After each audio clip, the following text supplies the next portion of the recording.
Hey, welcome back. This is me, Yusra, and this video gonna be about Instagram hacks and tricks. So in this video, I will show you how you can check the messages on your Instagram DMs without knowing the other person.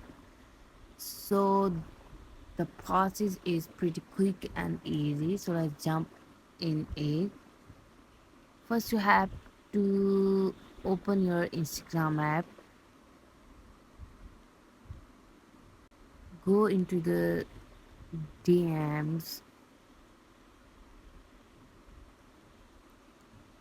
and you will see that I have a lot of messages. So I want to open it without the other person knowing. So what I'm gonna do is go back to the home page and then go into the profile icon, tap on the three dot line which is in the top right corner, scroll down until you get the option of messages and story replies, click on it.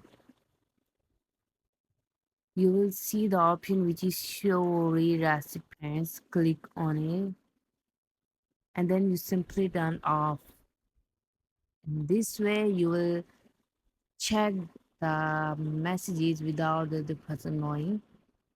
This is the easiest trick you can use securely. So this is the feature of Instagram. I hope you guys like it.